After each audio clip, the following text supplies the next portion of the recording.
Hello বন্ধুরা, এখন আমি বহুরূপী বলে সিনেমাটা রিভিউ করতে চলেছি, যে ডিরেক্টর হলো নন্দিতা রায় এবং শিবপ্রসাদ মুখার্জি, এবং লিড রোলে অভিনয় করেছিল আবির চ্যাটার্জি, শিবপ্রসাদ মুখার্জি, কৌশানী মুখার্জি, হৃদয়বরী চক্রবর্তী, এছাড়া আরও অনেকে রয়েছে এই সিনেমার মধ্যে।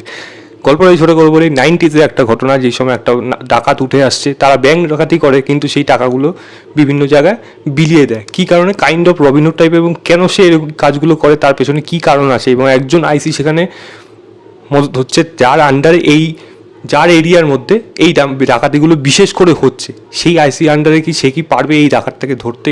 এর থেকে বেশি জানতে হলে সিনেমা হলে গিয়ে আপনাকে এই সিনেমাটা দেখতে হবে। দেখুন, ঘটনাটা সত্যি ঘটনা অবলম্বনে বেস করে, তার মধ্যে কিছু ফিকশন তো অবশ্যই করা হয়েছে, তো এর মধ্যে অনেক জিনিস আছে যেগুলো আপনার কিন্তু ইন্টারেস্টিং এলিমেন্ট লাগবে, এবং এমন জিনিস আছে যেটা হয়তো আপনি বেশি যতটা এক্সপেক্ট করেছিলেন ততটা হয়তো আপনার যাবে না। তো আমার কাছে এই সিনেমাটা ভালো দিকও আছে, খারাপ দিকও আছে। ভালো দিকে প্রথমে অবশ্যই বলবো, ফার্স্ট বলবো আমি অভিনয়। শিবপ্রসাদ মুখার্জি অসাধারণ, শিবুদা অসাধারণ, মানে সে লালটু দত্ত হোক বা বহুরূপীতে তার অভিনয় হোক, মানে এই ক্যারেক্টারটা তার জন্যই যেন লেখা, তার উপর বেস করবেন তাকে, সে কিন্তু অসাধারণ অভিনয় করে গেছে।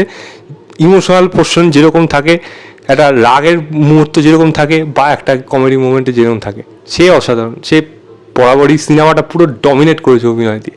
দ্বিতীয় বলবো আবিরের অভিনয় খুবই সার্টেল, খুবই উপযুক্ত, এবং বলা যায় একটা একটা অরা, বা বলা যায় একটা বডি ল্যাঙ্গুয়েজ ক্যারি করতে পেরেছে সেই আইসির ক্যারেক্টারটা, এবং সেখানে কিন্তু আবির বেশ ভালো অভিনয় করেছে। আবিরের পার্সোনাল দিকে যে প্রবলেমগুলো এবং পার্সোনাল প্রফেশনালকে ব্যালেন্স করে তার যে মনুষ্যত্বটা, সেটা কিন্তু সে ভালোভাবে ফুটিয়ে তুলতে পেরেছে। তো আবিরের পারফরমেন্সকে এখানে ভালো লাগবে। আমি যদি কৌশানী কথা বলি, কৌশানী যেটা আশা করেছিলাম কৌশানীকে এখানে ভালো লাগবে, ডেফিনেটলি কৌশানীকে এখানে ভালো লেগেছে। কৌশানী কিন্তু বেশ মজা দেবে, অনেকের কিন্তু পছন্দ হয়ে যাবে, মানে কৌশানীকে ভালো লাগবে ম্যাক্সিমাম লোকেরই। আমি যদি রীতাবরীর কথা বলি, রীতাবরীর কিছু পোর্শন আছে, রীতাবরীর সেই জায়গাগুলো ভালো, কিছু পোর্শন আছে যেগুলো রীতাবরী আমি মনে হয় অন্য কোনো সিনেমায় দেখেছি, বা ফাটাফাটিতেও দেখেছি এরকম ধরনের পারফরমেন্স। তো তার মধ্যে একটা মিক্সড ফিলিংস রয়েছে আমার এখানে। অন্যান্য সাপোর্টিং কাস্টে যারা যারা ছিল প্রত্যেকের পারফরমেন্সই কিন্তু এখানে ভালো, খারাপ কিন্তু কারো পারফরমেন্সই আমি এখানে লাগেনি। পারফরমেন্স এই সিনেমাটা অনেকটা কিছু টেনে দিতে পেরেছে। দ্বিতীয় বলবো, এই সিনেমার ব্যাকগ্রাউন্ড মিউজিক, এই সিনেমার গান, যেগুলো কিন্তু গান থেকে বিশেষ করে ব্যাকগ্রাউন্ড মিউজিকটা কিন্তু অনেক বেশি বেটার হয়েছে, এবং সেইগুলো কিন্তু বেশ ভালো রকম ক্যাপচার করতে পেরেছে, মানে সিনটাকে ইনহেন্স করতে পেরেছে। এবং গানের যদি কথা বলি, একটা ডাকাতিয়াবাসী হোক, শিমুল পলাশ হোক, এই গানগুলো কিন্তু শুনতে বেশ ভালো লাগে। আবার এমন দু একটা গান আছে যেগুলো মনে হয় হয়তো ওই সময়টা হয়তো না থাকলেও হতো, হয়তো সেই গানের প্লেসমেন্টটা হয়তো ঠিকঠাক জায়গায় হয়নি, সেই অনুযায়ী হয়তো গানটা অতটা এফেক্ট করে না, বা গানগুলো কিন্তু খারাপ না, গানগুলো ভালো লাগবে। তৃতীয় হলো, এই সিনেমার বেশ কিছু ডায়লগ আছে যেগুলো বেশ ভালো।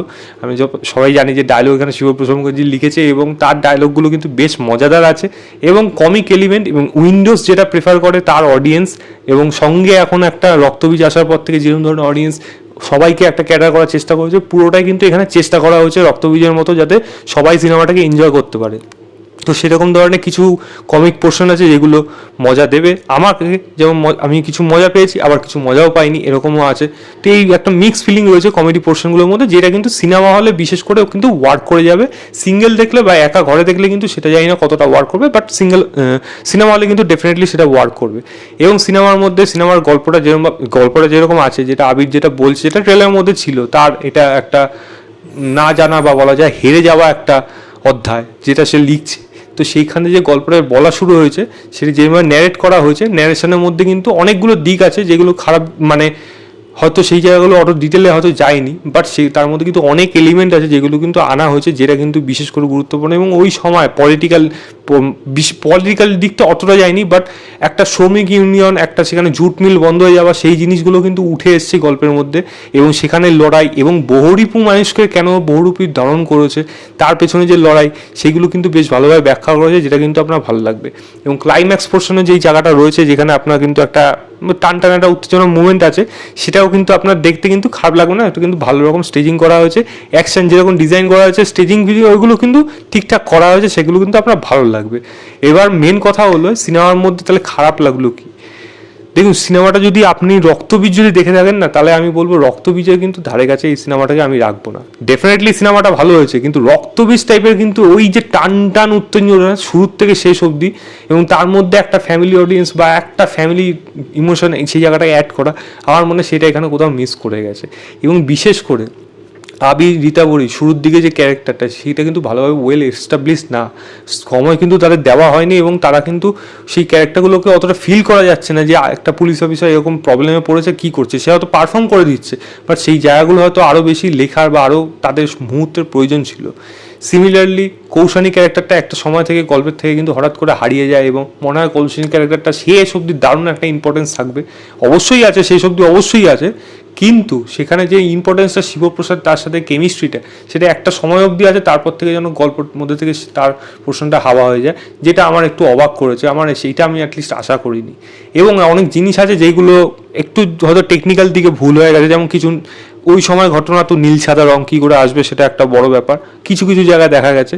এবং আরেকটা আমার একটু খটকা লেগেছে, ওই সময় মনে হয় না আমার খুব একটা মানে মোবাইল ফোন অ্যাটলিস্ট ইউজ হতো, এবং সেটা একটু চোখ কটু লেগেছে, মানে ওটা দেখতে কেমন লেগেছে। এবং গল্পটা এত বছর পরে একটা ঘটনা, এবং সেখানে তাদের মেকআপ হোক বা বিশেষ করে কোনো একটা মানুষ আসছে তার বয়স কতটা বাড়লো, তার একটা ছেলে বা মেয়ে হলো তার বয়স কতটা বাড়লো, এই জিনিসগুলো না কেমন একটু খামতি থেকে গেছে, আমার মনে হয় এটা একটু ইললজিক্যাল হয়ে গেল ব্যাপারটা, ঠিকঠাক যেন যেতে পারলো না, সেটা আমার এই সিনেমা দেখে মনে হয়েছে।